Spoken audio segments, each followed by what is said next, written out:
it's called OBS, online broadcasting system or service.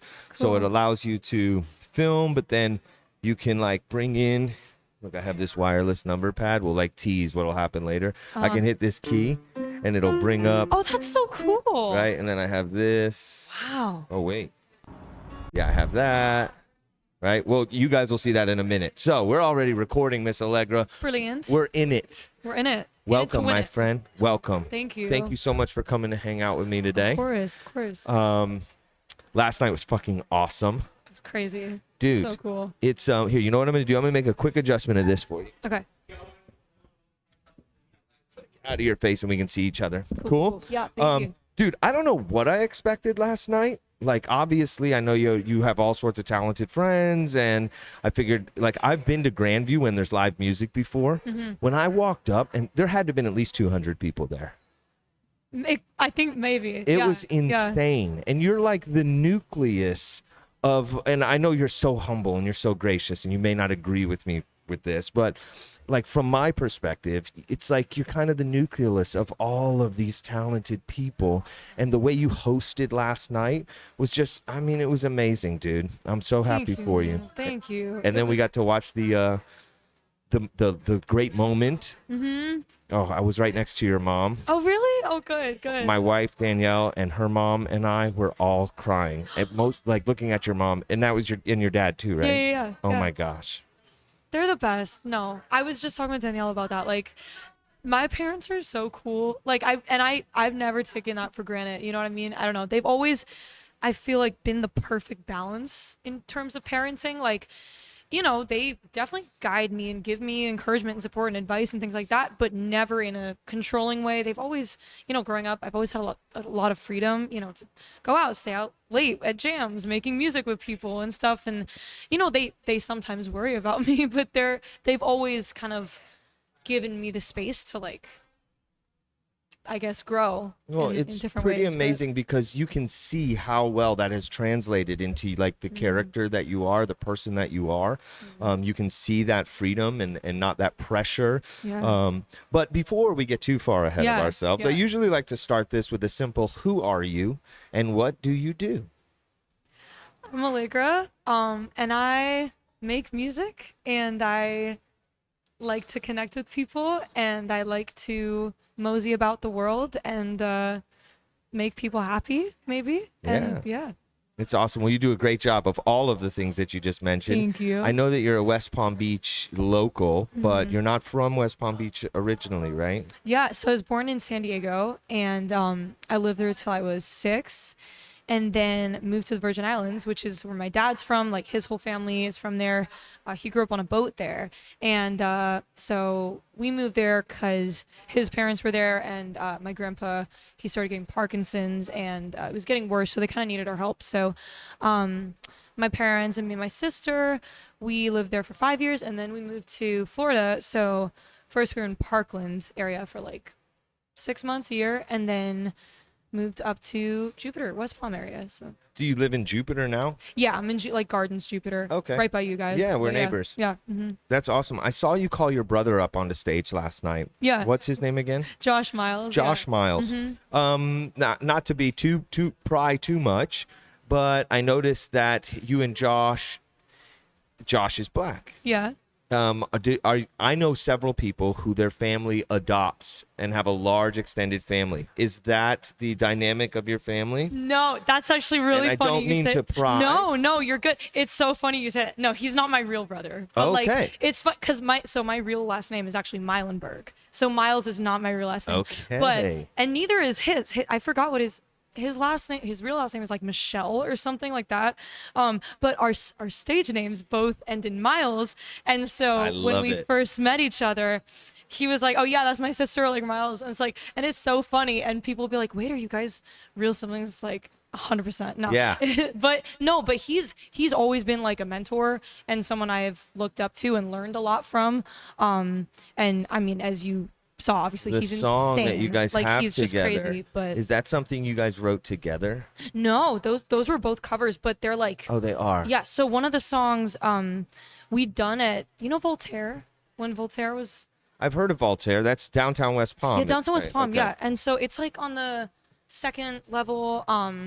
You know where Keese's is? Yeah, absolutely. Okay, it's like right down there, but on the second level. I don't know if they've opened up again. After Well, COVID, downstairs is the pool hall. I can't think of the name of that pool hall but... that's downstairs. I know. I It's know what right it on the is, tip of my but tongue.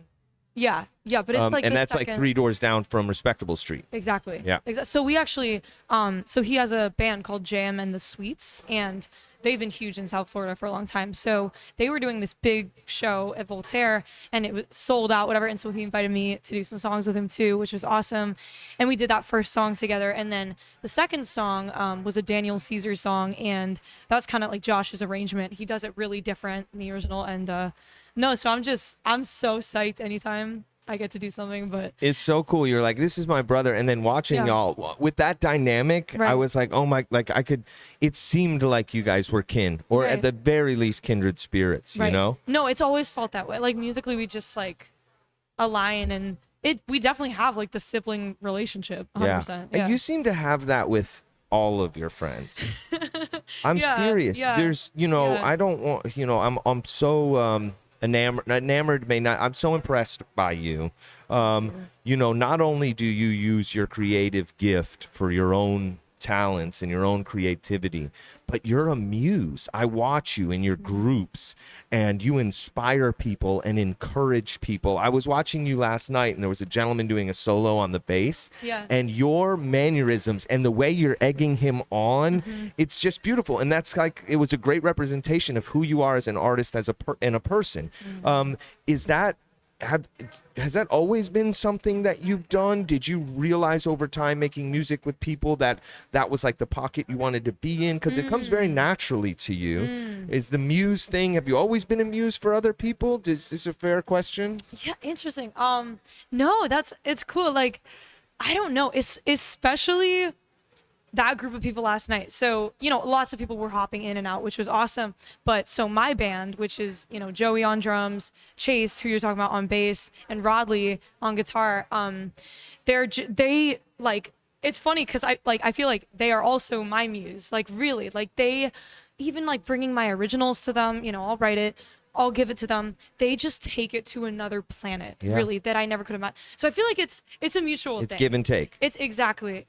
And I don't know, I've just always been inspired by, yes, musicians, but just like these like visionary types Yeah. who are really outside of the box. And I feel like all of them are in different ways musically. But I don't know. I feel like, you know, just in terms of like what you're saying about the muse thing, I don't know. I just love connecting with people aside from music, you know. Right. The goal is to connect with people through music. Yep. But even just in terms of talking to people, in terms of, I just love meeting new people in any sense of the word. And I love, you know, talking with people, getting to know people, and getting into discussions about like existential stuff and the world and the universe. And I don't know. And that inspires me too. You know, music, obviously, but then like just humanity, I feel like in a sense is like mind blowing to me. Yeah. And it's so complex and all the layers of that. And so, and it's very intertwined with music. Yeah, Of there's course, but- something, you know, all of the things that you're saying, I connect with so deeply. It's one of the Yeah. big things about this podcast is I just love the dance of conversation and interpersonal communications with people. And you do it very well for such a young woman. It's rude to ask a woman her age.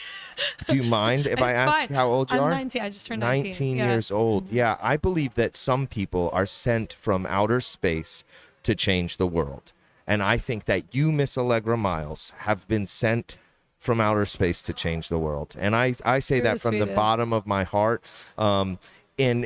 Obviously, your parents are amazing. And I've heard you say before that you have a very musical family. Yeah. So how long has music been like the core of your family and what you guys do together? Honestly, always, like really always, you know, it goes back multiple generations. So my great grandma, Wow. actually, yeah, it's so cool to hear about. My great grandma, so on my mom's side, she was like a professional songwriter for, I forgot who, but like big artists, and she had multiple placements, and it kind of sucked because she never got credit or like royalties for it because I don't know, just the way things were, how it was set up. So she started with her, and my grandma, her daughter, she's 94, my grandma, and it's amazing because she actually has dementia, so she can't really remember that much stuff. And she's struggling in a lot of ways, but at the same time, she sits down at the piano, and she remembers these songs from 70 years ago. Yep. She just plays them by ear. She doesn't read sheet music.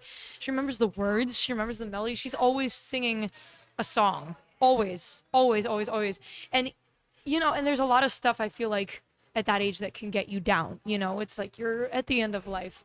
Life is hard. You can be in a lot of pain. It's hard. She has different things going on. And it's like music is always the constant. And that's always been a constant in my entire family. And then so my parents, my mom's actually a music therapist, and so she plays piano, guitar, and, with people for people with dementia specifically. But, some of that. So she's not practicing right now, but when she would work with all ages. So she did a lot of work with the elderly in nursing homes, so with dementia and different Alzheimer's and things like that, but also with kids who've been in bad situations, who've been abused, just helping them find a way to express it creatively and get that out. Because if it stays inside you, it's never going to end well. So, and I don't know, and that circling back, like that, the expression and like the release of music, it's gotten me, and I know so many people through the hardest times in my life, the dark, and I know that's like such a thing for so many music people. It's wild. It's like they say, I think I've heard math be called the universal language, but music is such a universal language that as humans, I mean, back to just like tribal stuff, it was always just like what was happening downstairs earlier. Yeah. You get a drum and a guitar and a few people together, and there's something like, it's like with the beat of our hearts, the music runs through all of us. Yeah. And there's I can't explain it. I don't know where it comes from. I've made rap music for like 15 years, and the best songs that I ever quote unquote wrote, I felt like I didn't write them. I felt like they were like sent from somewhere else, and I just had an antenna that was tuned in to the right frequency to receive it. And I think that's all tied in with the fact that music, like, it connects all of us, and it's all like the song of our existence, and some 100%. people can tune into the frequency and create whatever, or maybe I should say be a catalyst for this creativity that's just kind of floating about, Yeah, I love what you said about it being like sent to you, and some people could take that as like a spiritual religious thing, but not necessarily. I feel like that's just like the universe. Like, I'm a big believer in the universe in general, and I totally agree with that, because I think, and I've honestly, I'm gonna scooch it up however you want to get it. Here, once you get it going, and then it'll pop back down. Is that perfect. cool? Yeah, that's great. I feel like, especially recently, even in the past like 6 months, I've done a lot of like personal growth, and like evolving. But one of the things I've learned, and kind of, I feel like I've known it, but now it makes more sense, is what we do as artists, as any type of artist, creator, anything. Sorry, we have a kennel downstairs. I love it. They're my favorite. What we do as artists is not about us. It's not about us. And it's so easy for it to seem like it's about us and to make it about us. But we're a vessel. Vessel was the word I was looking for a second ago. Yes. And then but you said it perfectly. Like, we are just a means of carrying what's sent from the universe, to heal people, to help people. And at the same time, it's not like, oh, we're this martyr that we're going to save people. No, it's just like, we all have the ability to do that type of thing. It's just, we can be a vessel. And I think some better than others. Sure. But I think it's helped me to think about it that way. For example, I can get really in my head about a lot of things. But even about music, even when I try to film a video to post on Instagram, like a singing video, I can get so overly perfectionist about it to a point where it's not even making it better. It actually makes it worse. No, literally. Yeah.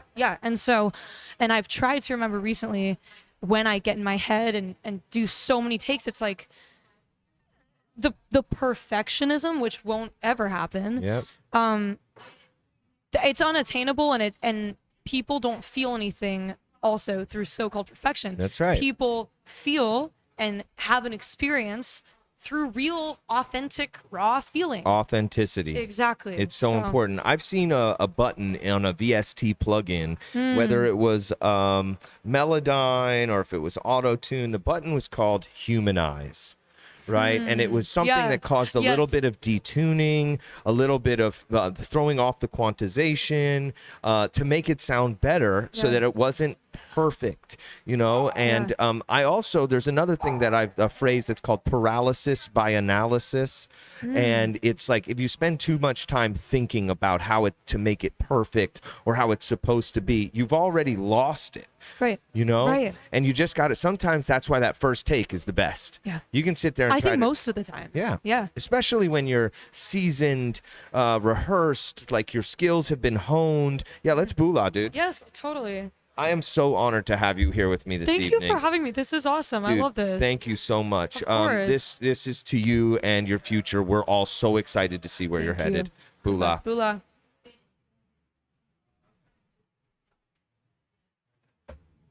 Also, shout out to Ellie with the handwriting. Oh yeah, Ellie's got that crazy good handwriting. With the little swoop underneath. That's so nice. It's almost like the Amazon logo. It is. Oh, actually, the with the little smile. Yeah. It's perfect. One thing about me, I have handwriting of like a 10-year-old boy. Like, it's really bad. Same. It's, My yeah. wife and I also, like, we're business owners, and when we have to like make a list, we'll like hire somebody or like one of our tribe, one of the people who come here. We're like, can you write something down for us? So funny.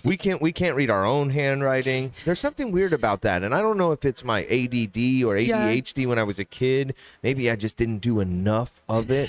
So what I've learned now, I slow down and I write in all caps. Interesting. Okay. It makes it more legible.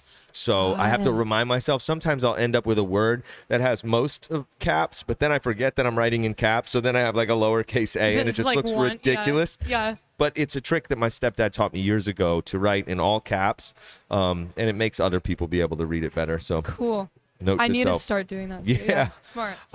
Well, what we were celebrating last night was you on American Idol. It's unreal, dude. So cool. We got to watch your audition after that amazing show. Would it be okay with you if we watch it now? Let's do it. All right, cool. Yeah. Cool. So this is Allegra Miles on American Idol. I'm going to turn our mics down while we do it, okay? Okay.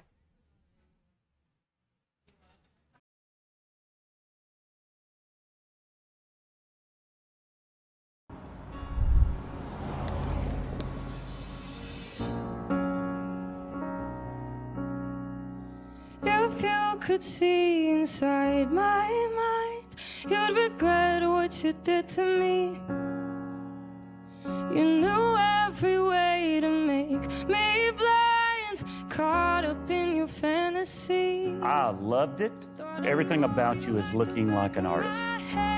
I can't understand your insanity. By the way, your songwriting is amazing. Thank you so much. You look like an artist, you sound like an artist, you must be an artist. Now your name is tainted in my soul,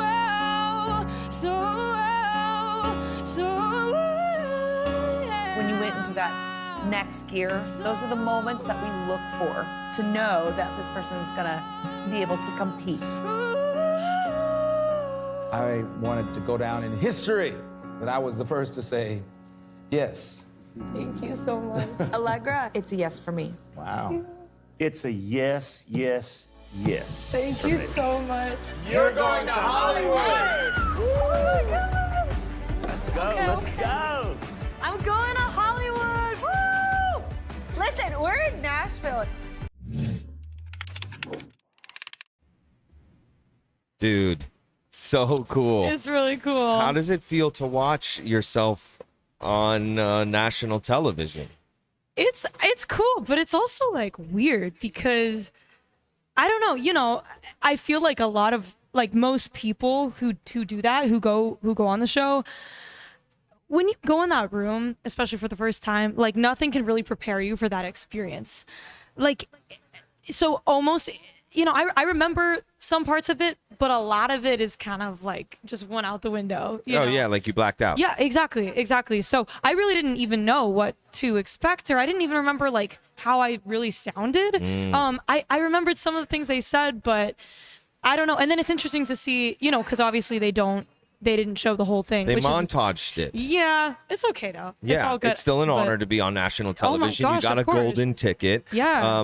You know, I've watched American Idol since the first season. Oh, really? And I never really thought much about the montage, but I know that they have an hour to get in, or maybe 2 hours 2 or hours, whatever, to get in everybody. Right. And sometimes, you know, quote unquote, better television are people who don't make it, you know, and they'll For spend sure, more yeah. time with like a quirky story or whatever. Right. You know, yours was meat and potatoes. You know what I mean? It Mm-hmm. wasn't like sprinkles, if that makes sense. Like, got you. now I know that, and so I feel like it was almost like a shoe-in, and I'm very excited to see kind of how this all progresses for you. Mm-hmm.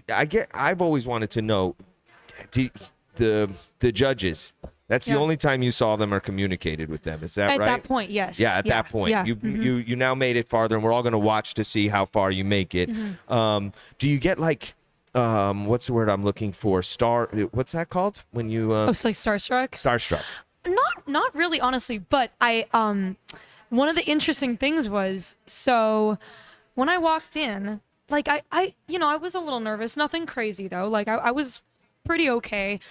But I walked in and like something about, you know, it's for TV. So the lighting on the judges was very interesting. Like it was super bright, like stark bright lighting.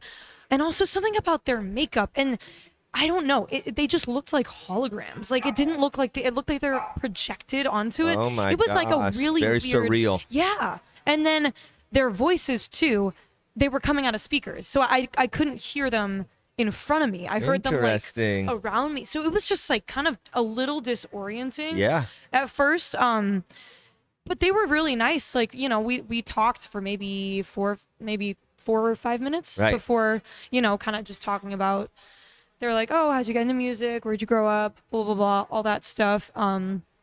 Before I started the song. And I was glad to have that, like just a little breaking of the ice. Icebreaker. Rather than just go right into the song. Yeah, absolutely. But yeah. And then after we talked some too, but they were cool. It was just weird at first walking in and like, What an interesting description of them being like holograms. yeah, that's the best. And it's cool because I didn't know if that was just me and I was like in the moment, whatever. But afterward, I was talking with other people who auditioned, and before I even said it, they said the exact same thing of like, they looked like holograms. So I'm like, okay, this is a universal experience. But Interesting. yeah. Well, I'm a bit of a conspiracy theorist, so maybe they were actually holograms. They're not even actually there, right? because of COVID or whatnot. Right. Yeah, that's very cool. And I know that you have had experience on a large competition on television in the past. Mm-hmm. And you did very well in that competition, and you were very young. That was you were 17 when you did that. Yeah, It's okay if we 16, say 17. that was The Voice. Yes, on The Voice, yeah. Which I've watched your audition 10 or 15 times because we always show you off in here. I love you guys so much for that. It's funny, no, because when you guys posted on your story the other day of that video from St. John, I was like, I didn't even remember that. Like, I didn't even know that was on YouTube. Y'all, I love you guys. Well, we It's awesome. just adore you, and you're so talented, and we love to show you off. So we will turn on your audition on The Voice, and every time Danielle and I cry watching your mom watch it. It's just so emotional. It's so beautiful.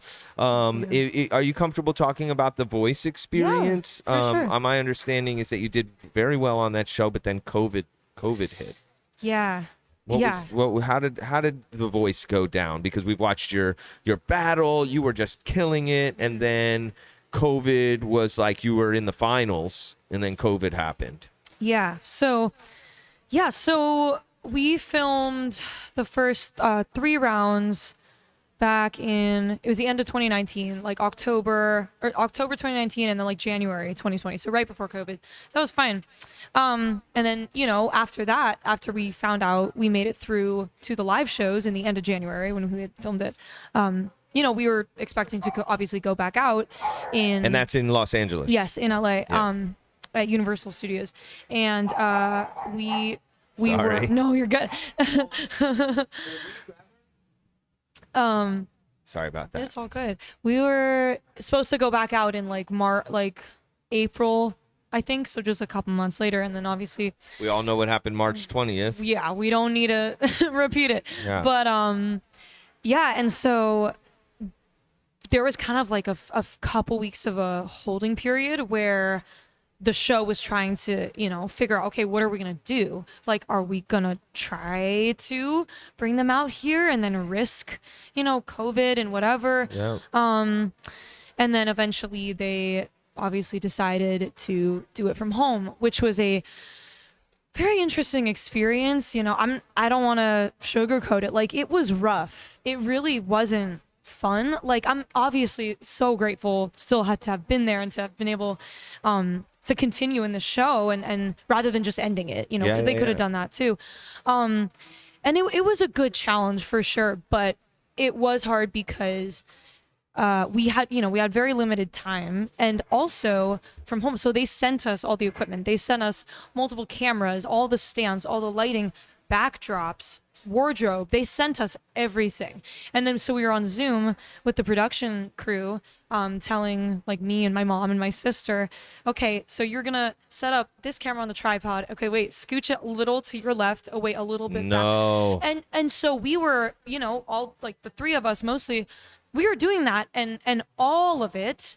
And I didn't, because of that, I was just like in that world, in the production world. Yep. I didn't even have that much time to focus on the song and like my arrangement and really like breathing and sitting with it. Like it just wasn't the best, I guess, creative environment because it was stressful but still, it was a good challenge for sure. We got through it.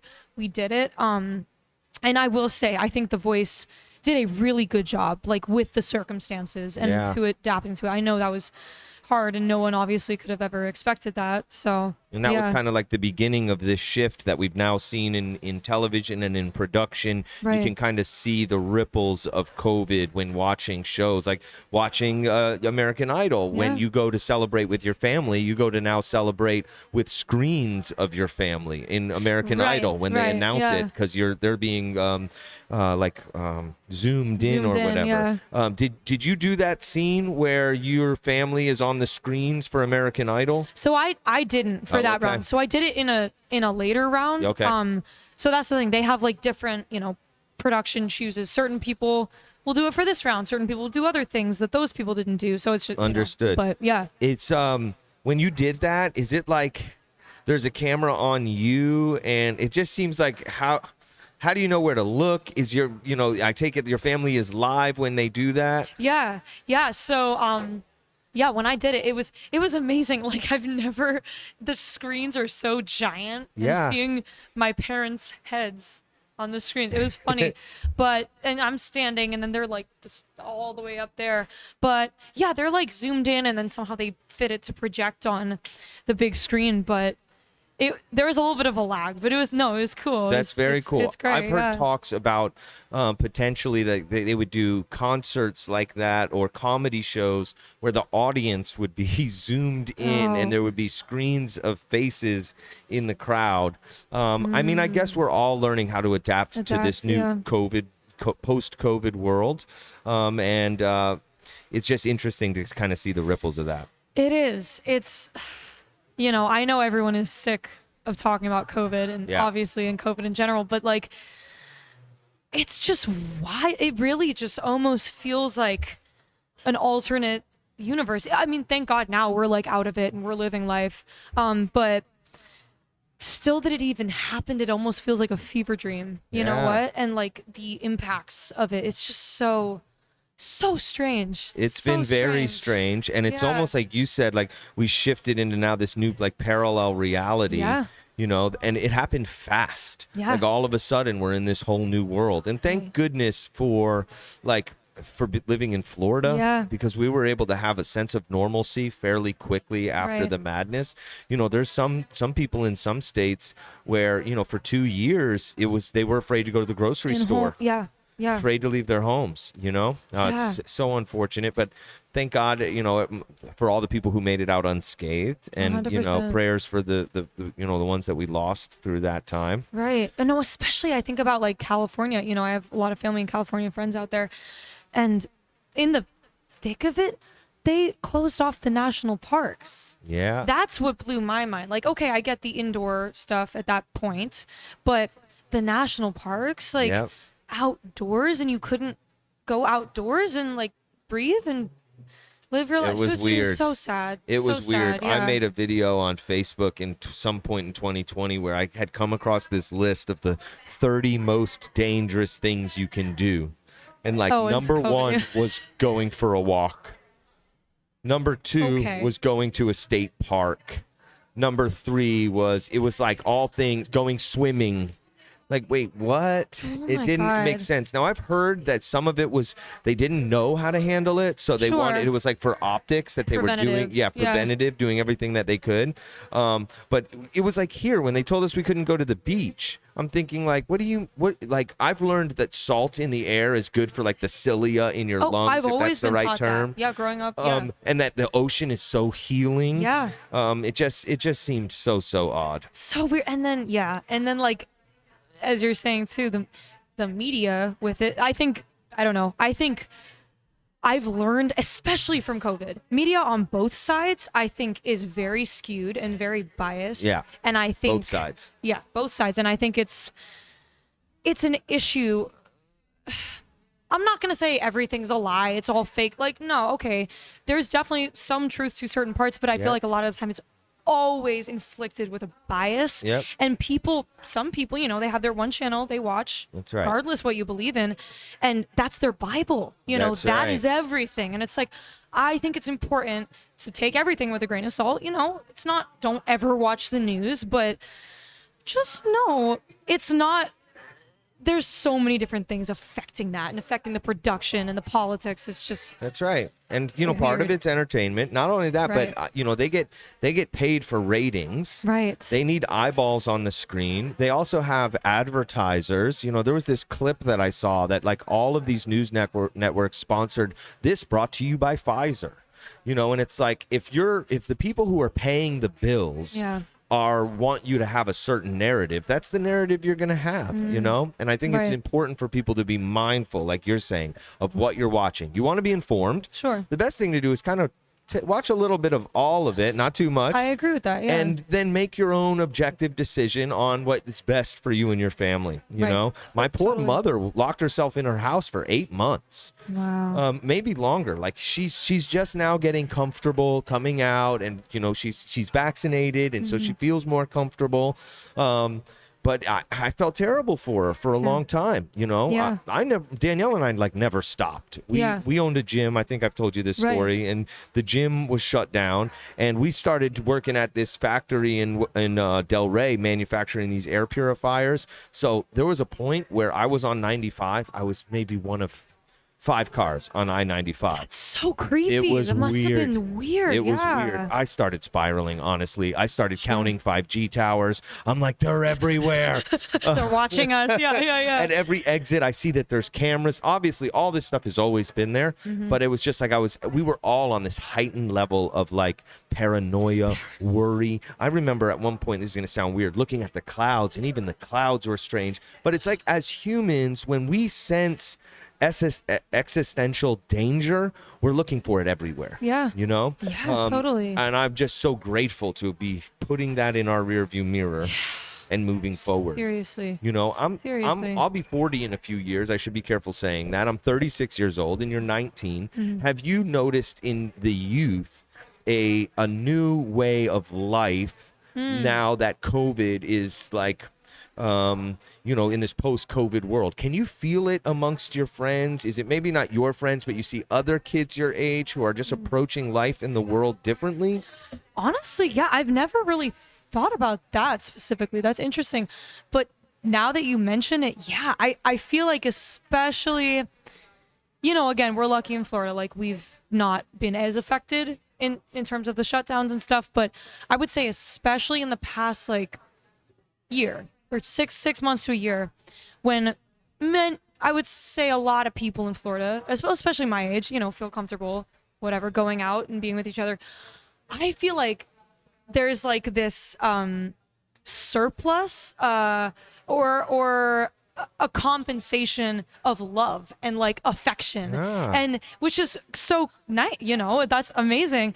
Like everyone is just like, at least when I'm out, like we're all just like love. Even like last night, the thing, we're all just loving on each other and like hugging each other. Like I'm a big hugger. Like I just love hugging everyone. And because when we weren't able to really do that, or at least it was discouraged for a while, people are so relieved. I feel like that it overall is just like, we're good. We can love each other. Yeah. And again, like, I feel like before COVID, we definitely took a lot of things for granted. Maybe more so people in California who were more affected, but in general, again, the human connection. Because when so much stuff was pushed to Zoom and to virtual and to everything online. 6 foot distance. Right. Don't gather in groups of more than 6 or 10 people. It was like this separation of humanity. Right. Which is so unnatural. Extremely. That is not our nature, our instinct as humans, as mammals, is to be together, to love each other. I feel like that is our purpose, really, and it's definitely is very strange when they try to replicate that in the virtual world. It can't be replicated. It's interesting though, because that seems to be where some of the world, is pretty sure we're headed with metaverse this and VR that. Have you had a chance to wear an Oculus VR headset yet? I have like a while ago, not like a new one. I have a while ago. One was like this game of like this theme park thing. I don't know, but it was weird. And then all the talk of like the metaverse. I don't know a ton about it, I'll say. I'm not that informed. But from what I do know, it rubs me the wrong way. Yeah. It's just weird. It's weird. And then people talking about like, okay, you're gonna have meetings in the metaverse. Yep. And you can or you can like do anything in the metaverse, which is kind of terrifying. Yep. I don't know. I don't like that idea. I'm very open-minded. It just freaks me out personally. But I'm curious, what do you think? So I put on my friend Reese. Thank you, Reese. Thank you. Let me borrow the Oculus headset. Yeah. And I've always been a kid into games and video games and cool technology. So I put on the Oculus, and immediately I'm blown away by this way that it transports you into basically it's incredible. another realm, Yeah. right? But then very quickly, I got really scared about what this means for our future and how many people are just going to be strapped in this thing with like an IV giving them vitamins and, excuse my crudeness, but a catheter so they can just, I think that, and then not only that, but all of the money that's being made right now for selling real estate in the metaverse. Have you heard about this? No. Oh gosh, there's this thing called Sandbox where Snoop Dogg just bought a piece of property for like, I don't know, $40,000, $50,000, $60,000, and you can buy property in virtual reality, and then you can monetize it. Well, because you can make a theme park on it one day and then charge people to go to your theme park, and then you can hang up your NFTs that they bought, and then you would walk over to a counter and there'd be a record player and they would have your album as an NFT that you could pick up the album, play it, the technology is amazing. It is, yeah. But the removal of the human connection and trying to synthesize it in virtual reality is scary. It's scary. It's terrifying. But why do you think people want this? Okay. Like, what? Okay, it's cool in theory. Okay, yeah, it's possible. But why? Okay. What is the point? So if I were to eat a Delta 8 gummy and then think about this, I would theorize that what if it's a way to hijack the human mind, to take the human mind into a new level of consciousness that has no restrictions of physics as we know it. And we can train these young people with Roblox and Minecraft on how to be architects in this new world. And what if it's I don't even know where the period on my sentence is that I'm thinking about, but to me, when you put this thing on your head and it grabs both your eyes, you can't see the world. And then if you were to hook it up with Elon Musk's Neuralink, have you heard of Neuralink? Yeah, a little bit. It's Again, an terrifying. Apple Watch size thing that gets implanted in your skull with diodes that go into your brain that then will help you communicate through Bluetooth to your cell phone. So if you have Neuralink and you put on an Oculus and then you can communicate Bluetooth to your Oculus, to me, that's hijacking the human mind. Yeah. You know, and I don't know if it's because they think that the future is going to be filled with pandemics. I don't know. I don't know if it's, you know, they're training us for something to be able to work on the robots from inside the metaverse. But there is a concerted effort to get us into that virtual space.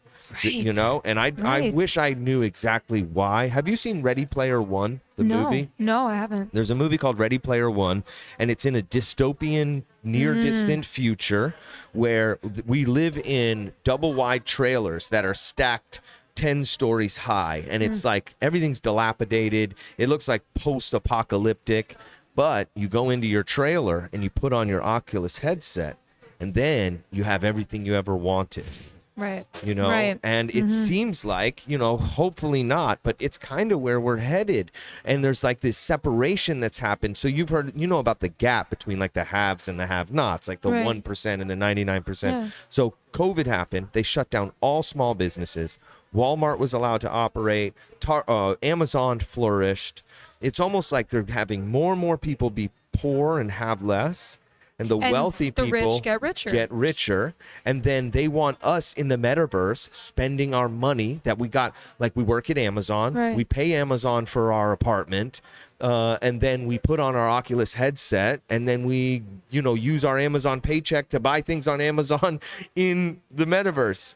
And you know what that's about? Capitalism. Yeah. And I feel like 99% of the issues that we have in our world today comes down to capitalism. In some, maybe not Interesting. directly, but and I'm not saying capitalism is bad totally. Like I know it's part of our society, but just simply the idea, the emphasis that money has on everything. Yeah. You know, people make almost every decision based on money. Yep. You know, and all of these issues, even if not directly, I feel like tie back to that. Yeah. Even like, oppression of different groups. Yep. That ties back to you know, people make different amounts of money. You know, it's just money is no, an I get what you're evil saying. thing in my So, opinion. You know, Danielle and I are entrepreneurs. Yeah. And we are very blessed. We feel very lucky that we are able to pursue our dreams and build business. Obviously, we want to build a business and become profitable, but Yeah. a focus of our businesses are community based, right? Yeah. So, you know, we don't want to rule the world through capitalism, but I do think there are some benefits of capitalism sure, yeah. so that you can create a sustainable business Right. for your family and create some maybe generational wealth for your children. Right.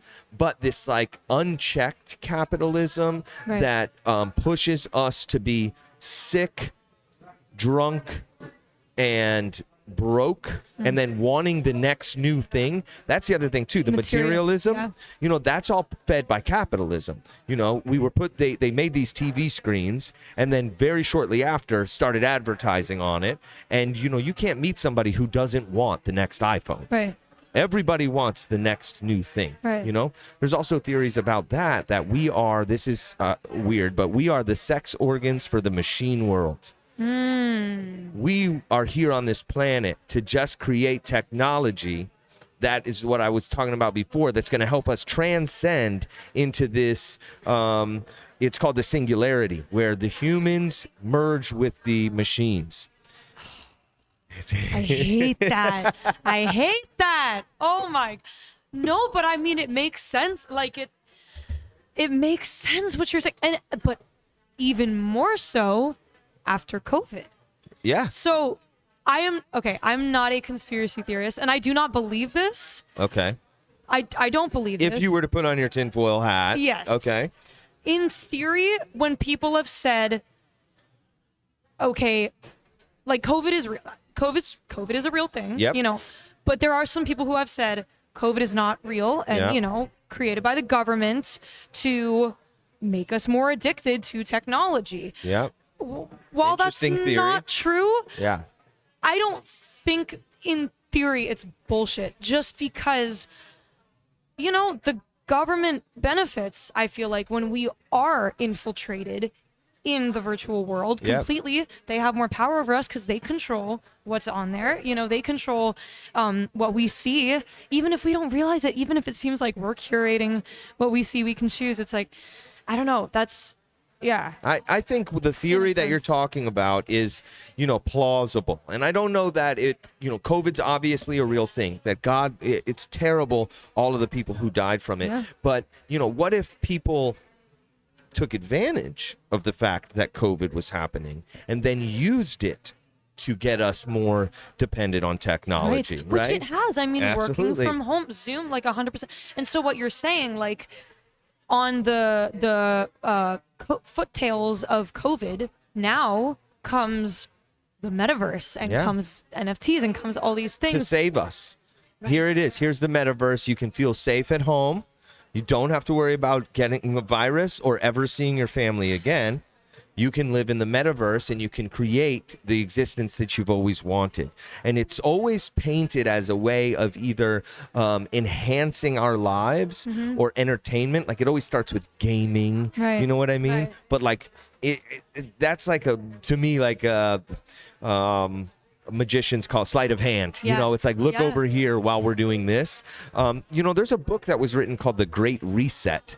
And this is a theory about COVID, and it's not really a theory. There's people who were involved that have called this the Great Reset. Wow. And we just said it at the beginning of this conversation. It feels like we're living in a whole new parallel universe. I feel like the reset button was pressed, you know, and not necessarily to our benefit.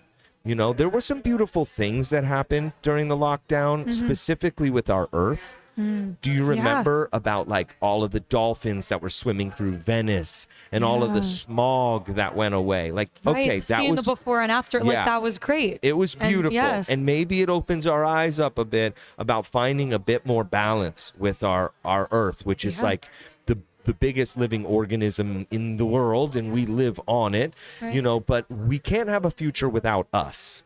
Like we're here. You know, we're not going anywhere. But I think there are some people at the top who think that there's way too many of us. I could see that. I You could know? see that. And yeah, people at the top who are so power hungry and money hungry. Yep. Once again, money makes people do bad things. Yeah, I don't that's think right. money ever really makes people do good. Maybe okay, I'm not gonna say ever. Most of the time, It's rare. it's rare. Money prompts people to do bad things because of the emphasis. Like, we could still have capitalism, you know, obviously people need to make money, of course, to live. We could still have that without it being as much of an emphasis as it is. Yeah. As much of a, here's another thing. Okay, because we need to make money, because that is essential for surviving, so many people in our society are stuck at jobs that they despise. They hate. Every single day. Which makes them hate their lives. Right. And I'm not going to, we're not in a fantasy world. Oh, just go do what you love. I know it's not that simple. You have to go to work. You have to go to work because of capitalism. If we didn't have it, we could roam in the fields. We could eat peaches. We could sit and play our guitars all day, you know, and it is possible, you know, to do what you love. Like, I'm super grateful to be doing what I love, but it's not always that simple No. because of our society, because of the way our society is set up. Yeah, and well- that's a big issue in my opinion. That makes people so unhappy. It makes people so unhappy. Well, just take an antidepressant pill and you'll be fine. You'll be totally fine. Right. You know, you can eat an antidepressant, a Zoloft or whatever, and you'll be able to ride horses and go swimming just like they show in the commercials. Right. You know, I agree with you completely. I think there's got to be a balance. The real problem is that all of this is humans, and humans are are not perfect, and some people are evil or bad, and the capitalism, it's open to anybody. Whoever wants to try to become rich and powerful can do it if they Right. do. And the problem is that bad people become rich and powerful too. Right. You know, Right. not only that, but it seems like as you get more and more wealthy, you are more and more susceptible to this beast that's at the top to say, listen, you like being a millionaire, but you want to be a billionaire, don't you? It's just unattainable. Well, Or- in order you become a billionaire, there's some rules you're going to have to play by. You know, and once you have that taste and you want to get to that next level, I think people are willing to sacrifice their morals. You know, a great example of this is Mark Cuban. Are you familiar with Mark Cuban from Shark Tank? Somewhat. He owns the somewhat, yeah. Dallas Mavericks. He's Yes. a billionaire. Yeah. He's on Shark Tank, and somebody asked him a question about what was the specific thing? I think it was Walmart. It was I think it was just relationships with China. This person asked him, "Do you support the slavery and the labor pools that happen in China?" You know, and his answer was, well, you know, the word is escaping me. If human rights violations happen all over the world. It's like, yeah, but we're talking about China, and Right. you do business in China, Right. and, you know, the Uyghur Muslims are like in slave labor camps, you know, building our iPhones. You know, there's cell phone companies that manufacture the cell phones in China, and they have nets around the top of the building. Have you heard about this? This No, is not so the to nets. catch people when they jump off. Holy. And, you know, and this is so we can have these cell phones, you know, Yeah. and this happened all through like a global economy. We like put all of our manufacturing jobs and labor force out of the United States for cheap labor in China. Nobody wants to think about the Right. fact that it's through, you know, oppression, so close to slave labor. Like the reason we can go to H&M and get an outfit for $30 is because, you know, some person got paid 30 cents to make it. Right. And thing about that too is, you know, as we know, we get majority of our things that we buy from China, but it's not happening here. It's all the way That's over right. there. So we don't have to think about it That's right. as closely. We don't have to feel guilty about it. We don't have to feel burdened about it because it's seemingly so far away. And you know what I mean? Which I is do. Yeah, it's like cognitive. I think they detachment. call it cognitive dissonance. It's something where your mind is like, I don't see it, I don't know about it. But if you talk about it, you know, it's Right. you know, hopefully, because I'm so excited about this podcast. Hopefully, just talking about it doesn't get, you know, this video banned, because tech is like silencing conversations like that. It's a wild new world that we live in, and Yeah. you know, that being said, to circle back, I am so thankful that in this new space that we're in, there are still hyper creatives like yourself bringing us joy through music. You know, I think it's so important, and never lose that. Keep bringing us the magic, because the next 10, 15 years, we're going to need it more than ever. You know, it's Yeah. so important. That Yeah. being said, can we play one of my top 5 favorite songs of all time? Not just from you, top 5 favorite songs from all time. You with it? Yes. Okay. Let's do it. So this is Allegra Miles. The song is called Lies.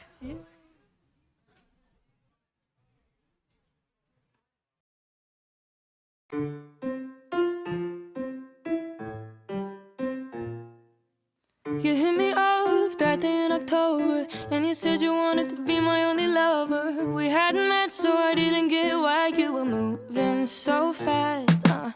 Gave it a month, you start to get obsessive. Wrap me all around your finger, you're so possessive. Still hadn't met, somehow you made me forget all the things I look past. You got me so good for so long, and I couldn't see anything was wrong. You made me believe it all, but now I know it was all lies, lies. Yeah, you're messing with my head right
It's so good. Thank you. It's so good. Thank you. So there's a part in there that sounds like you're rapping. Last night watching you, let me turn. Yeah. Watching you perform, there's like parts of your songs that, I mean, I would consider rap. Yeah. Yeah. Is rap an influence of yours? Oh yes, I thought you were gonna say if I'm like a rap. You are a rapper. I mean, with melody and harmony. Tiny bit. Yeah.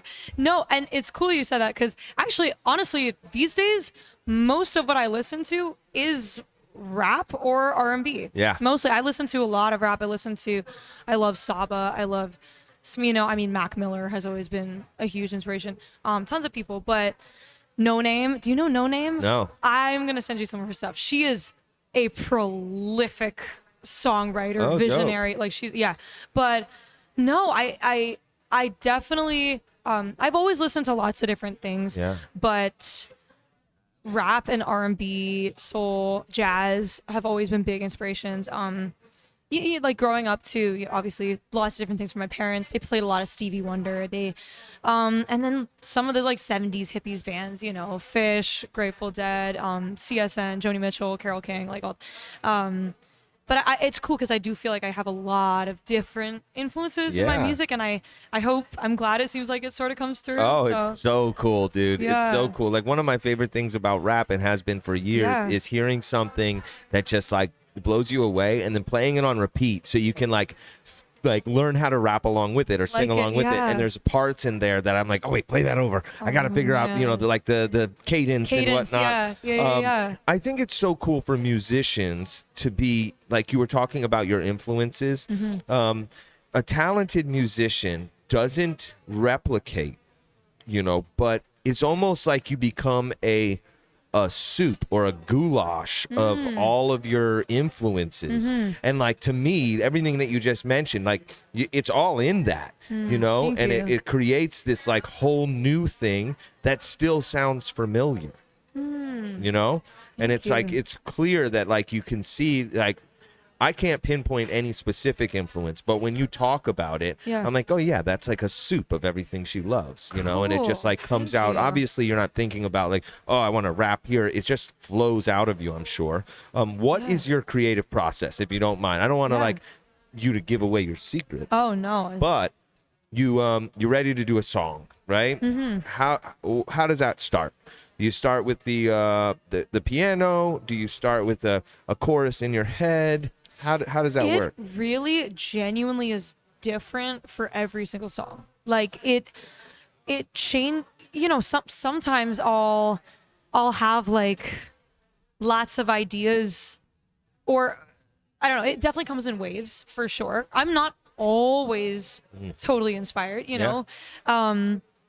Definitely recently I've been super inspired, but it comes in waves. Like sometimes one of the cool things is I'll be writing a song and it'll come to me, and then from that song another idea comes, and like another, and then within those like 3 ideas it's all a different process. So but to answer your question, so often it will come, usually it's like one line of the lyrics first. Sometimes it's the hook, sometimes it's just one line of like, ooh, that's an interesting idea. There's something there. Yeah. There's something I can pull from that.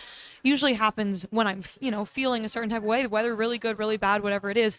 It's normally a strong emotion, or just something I've been thinking about a lot, something that's taking up a lot of my mind. You know what's so going on. topically you draw from your real life. Oh, like yeah. that Yeah. is to me very clear about a relationship, Yeah. about an Yeah. asshole. Yeah. We could talk about that if you want. It's a long story. But Yeah, I'd could, love but- to. Again, yeah. this is like literally one of my favorite songs, not just from you, Thank but just in you. general. What was the story there? Yeah, so I'll try to keep it concise. And actually, also, Tainted is about the same person. Ah, okay. Yeah, so All right.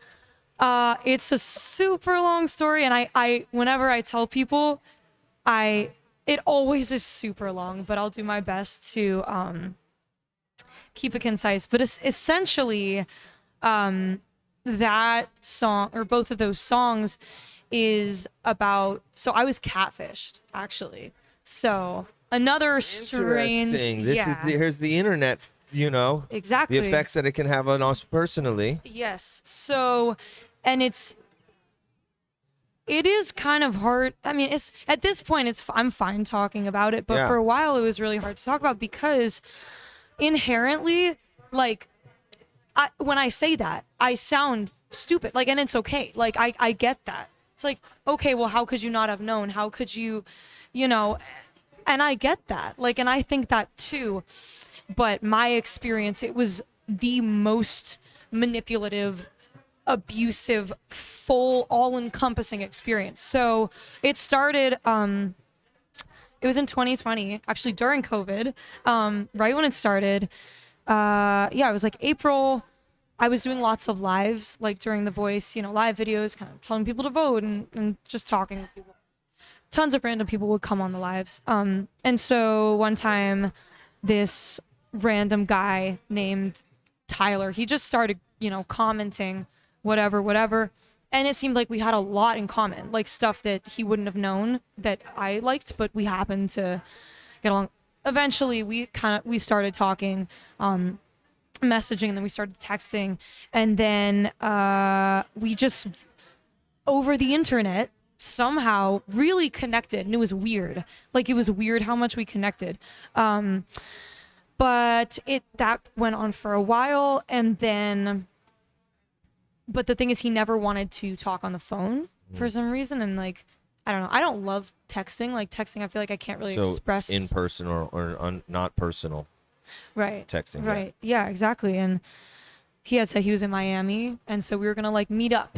And then, eventually we started talking on the phone. And his voice was a little higher than I would have thought. Still sounded like a guy, but a bit higher than normal. And then whatever. So then we kept having these plans. So this was like maybe a month after we just started like talking, texting.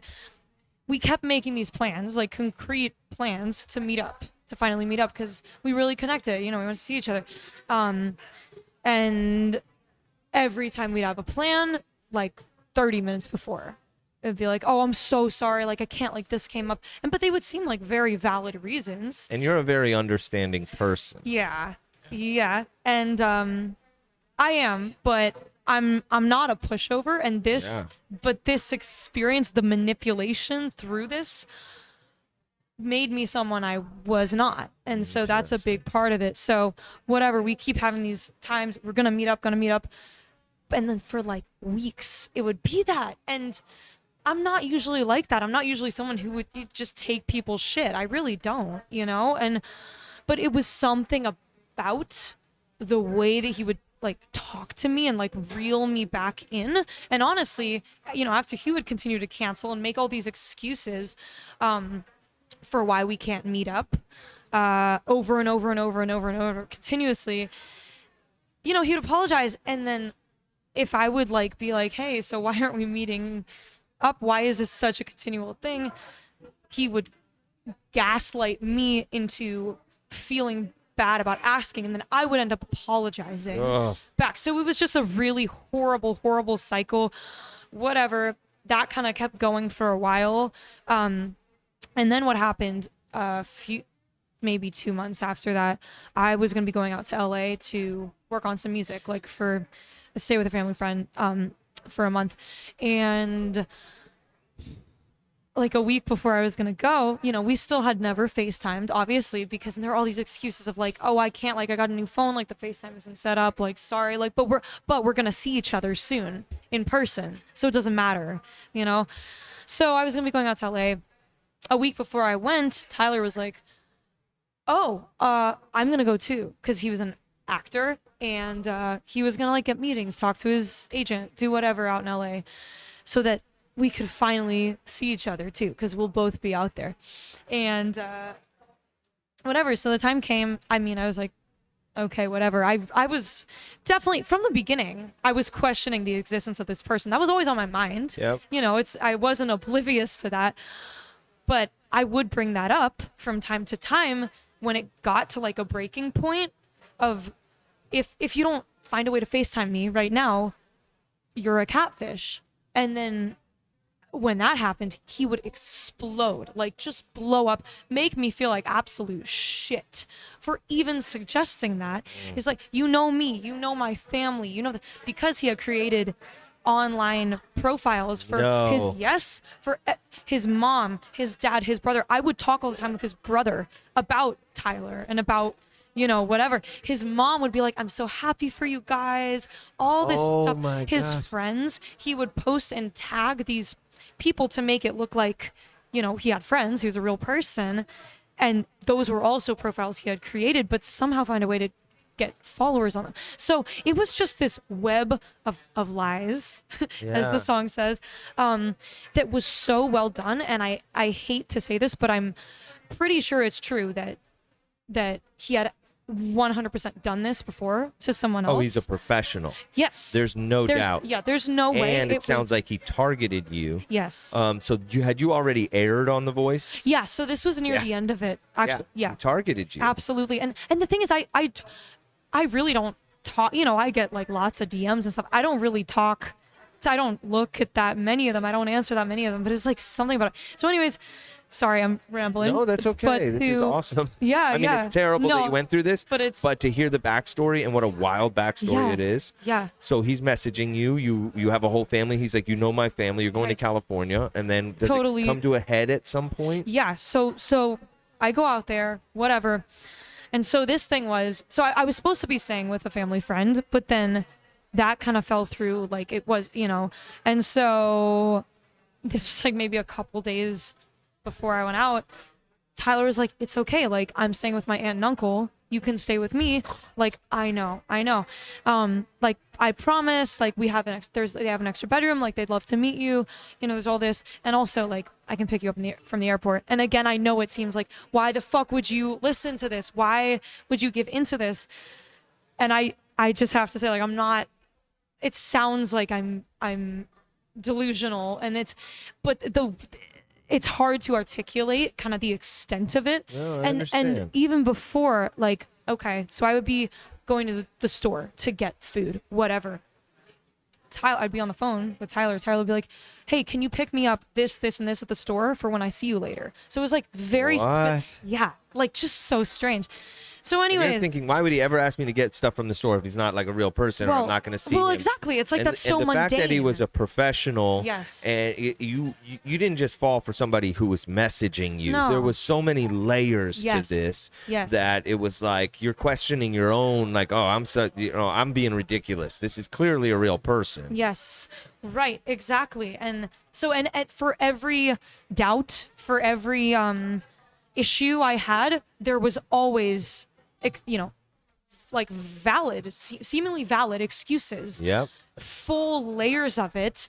And so that's the other thing about it. Before I finish the story,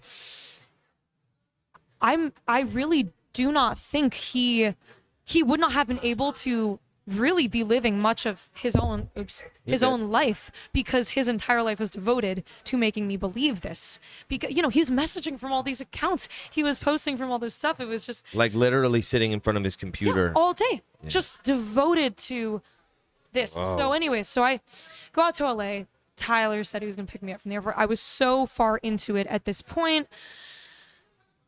Somehow he made me believe. I still had my doubts, but at that time I did think he would.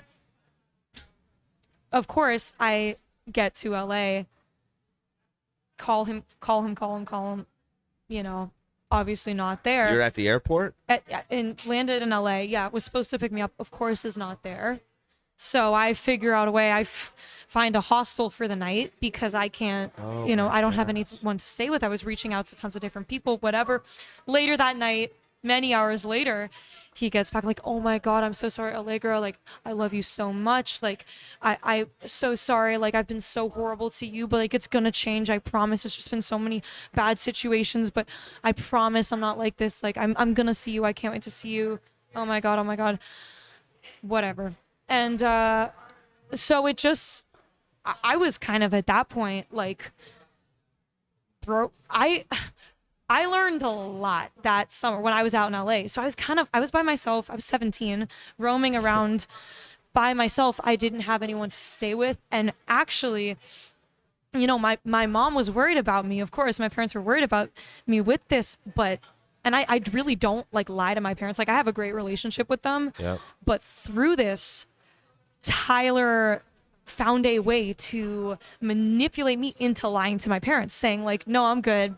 I'm staying with Tyler. Like we're good. Yeah, everything's great. Oh my Everything's fine. gosh. So in reality, I was like roaming around, getting hostels at, you know, at night. But it was still like this consistent reeling me back in, even though I was so like just done and broken at this point, aside from the fact that it was a catfish and we weren't seeing each other. Because the other part of it was he was so it got very obsessive. Like I say that in the song, wrap me on fingers, you're so possessive. He had this obsession with having raps on me at all times. Whatever I was doing, where I was, what I was doing, would call me. Literally, I have screenshots like 80 times in a row, just back to back to back to back. If I wouldn't text back in like 2 minutes, where are you? What are you doing? What are you doing? Are you okay? What are you doing? What are you doing? Like creepy. It was so much. So that was an issue. That would have been an issue even if it was a real relationship. Exactly. Yeah. So anyways, it was still, I was out in LA. Eventually, there were so many more promises like, oh, now I'm staying here with my cousin. Like you can stay too, blah, blah, blah, blah. Eventually, I was able to stay with my family friend, thank God. And it was just still these continual promises and finding a way to reel me back in. But honestly, at this point, I was really like, Over it. no, it's such bullshit.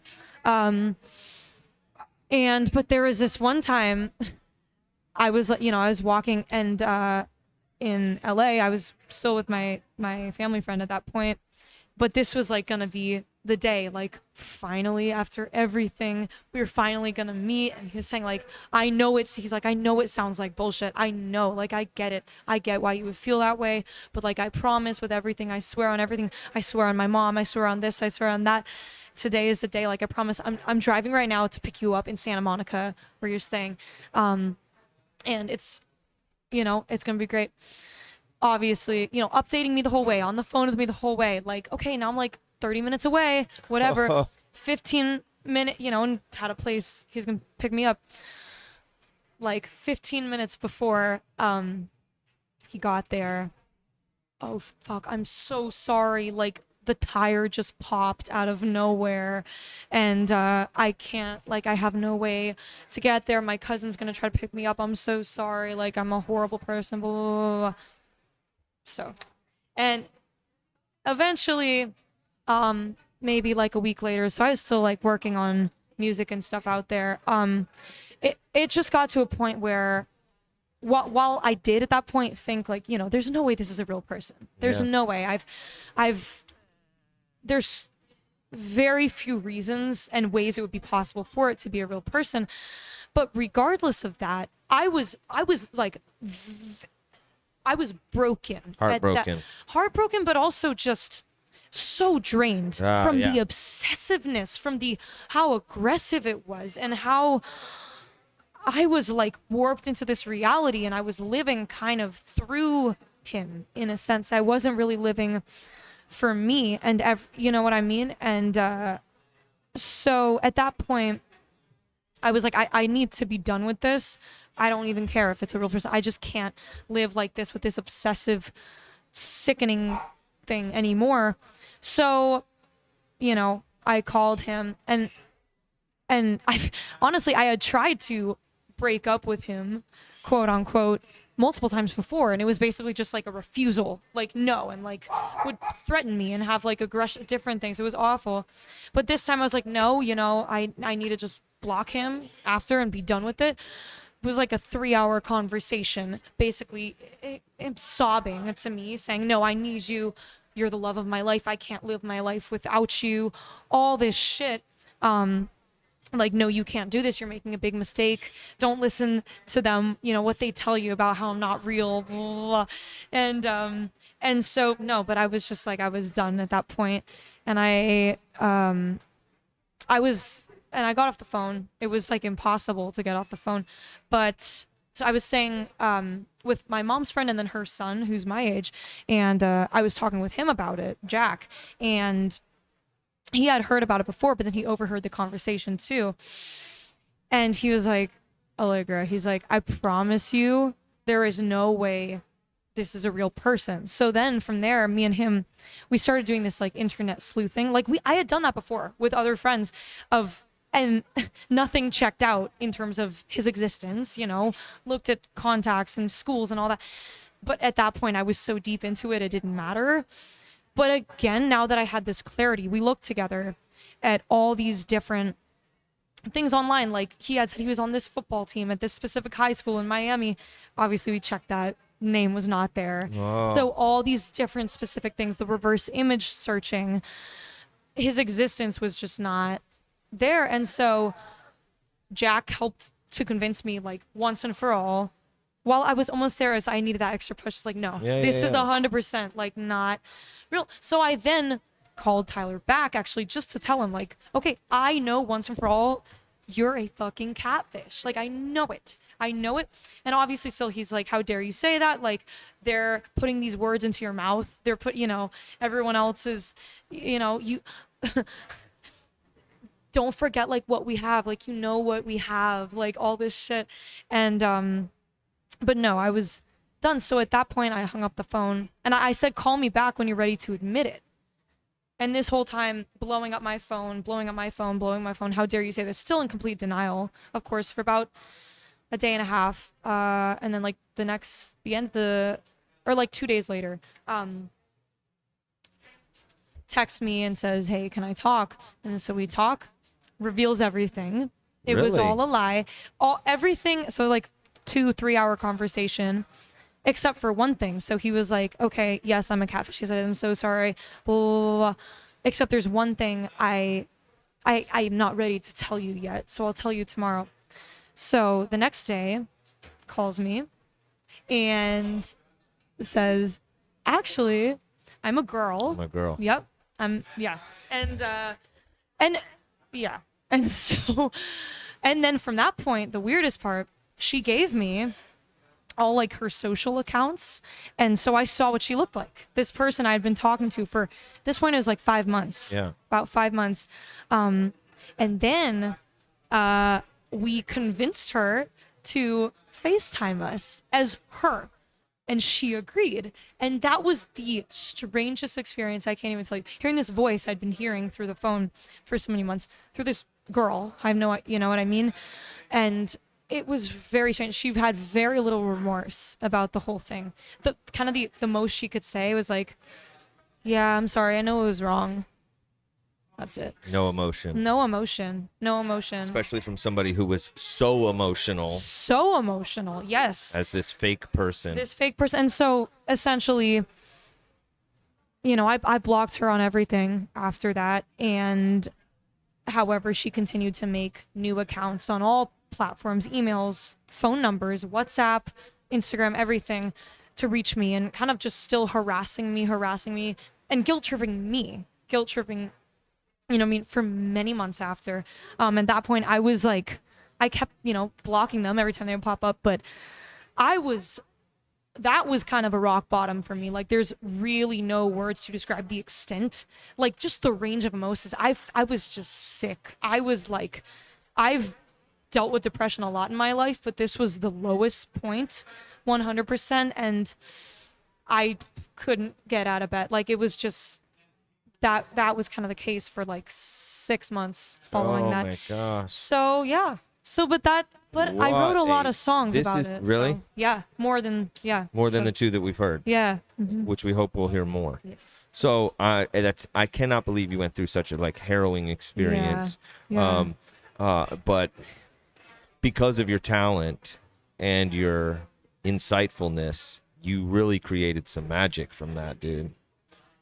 Thank you. Thank Thank you. God for that Yeah. healthy release that you have. Some people don't have that. Right.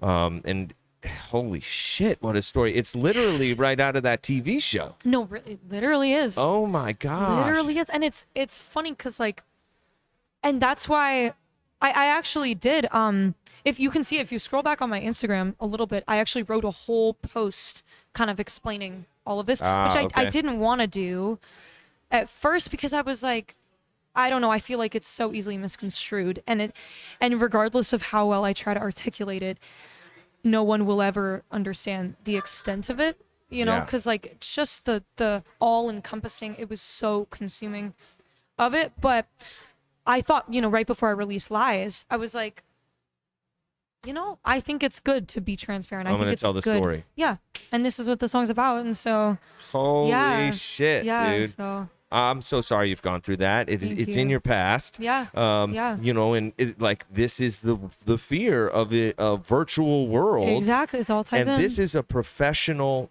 you know, manipulator. Yes. Who was able to leverage all of these different things. Right. And, you know, hopefully just if for the people who are watching, like, you know, there's people out there that are going to try to take advantage of your kindness. So just, you know, do your research on people and holy shit, Yeah. dude.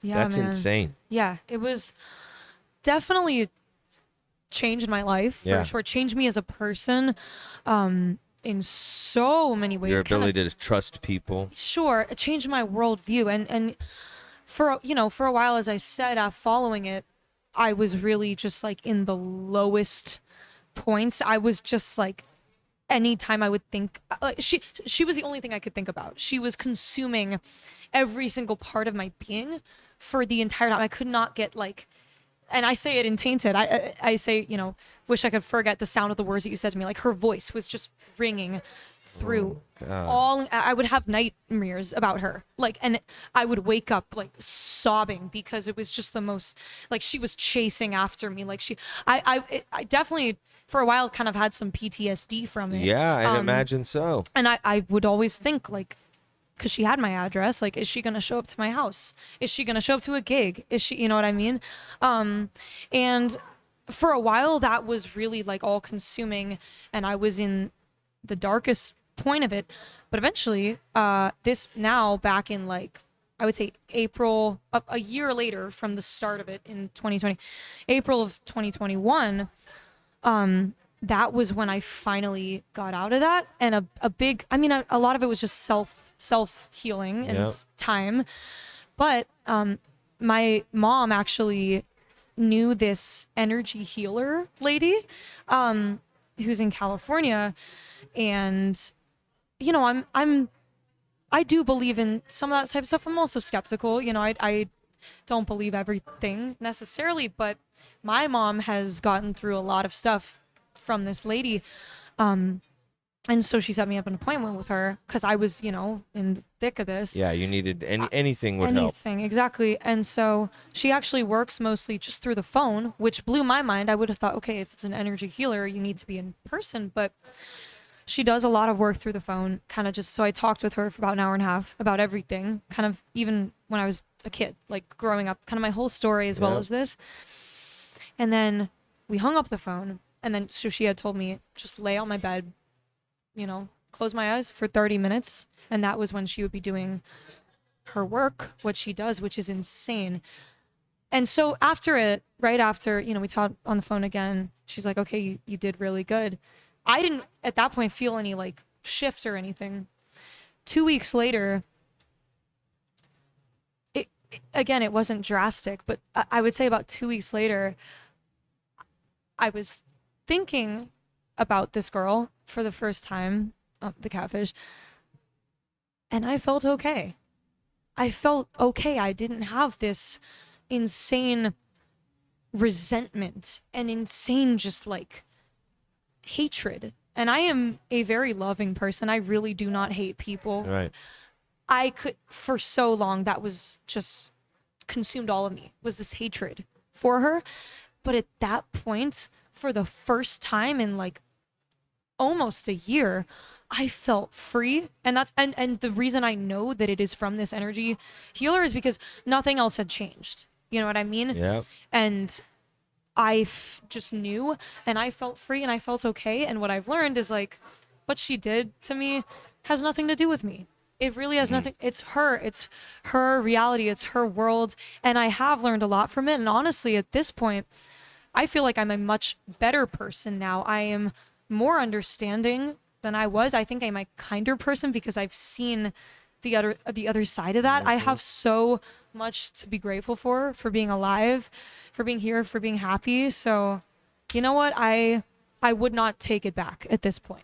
But Wow. yeah, man. Yeah. Wow. I think that's a great way to look at life. You know, we have terrible things that happen to us, but you have to be able to find the silver lining Yeah. and use it to your advantage to grow. Yeah. And it gives me chills, that story, dude. Yeah. Well, fuck that bitch. Fuck that bitch. That's what I say. What is on the horizon for Allegra Miles? I know, obviously, you're on the American Idol journey right Yeah. now. Are you in the studio creating? Can we look forward to hearing new music from you? Obviously, Tainted is an amazing song. Is there new stuff in the pipeline? Yes. So, specifically, I would say in the past like 3 months, I have been number one, the happiest I've been in as long as I can remember. My mental health has been incredible.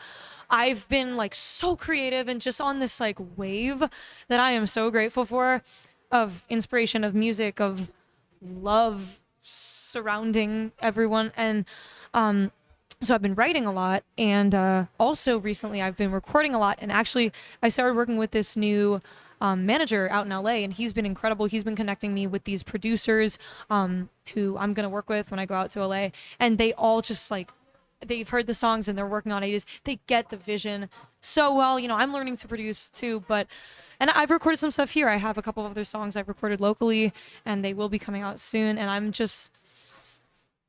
am just right now in my life, I am so happy and grateful and inspired, and like having seen, you know, the drastic opposite of that multiple times in my life, I will never take this for granted. You know what I mean? Just freedom. I feel really free right now, and I've said it to you before. All of this could not be happening to a more deserving young woman. Every room that you walk into just becomes a brighter, happier space. I cannot wait to hear and see what's going to be happening next with you. Thank you. And I'm very grateful for our friendship. Me too.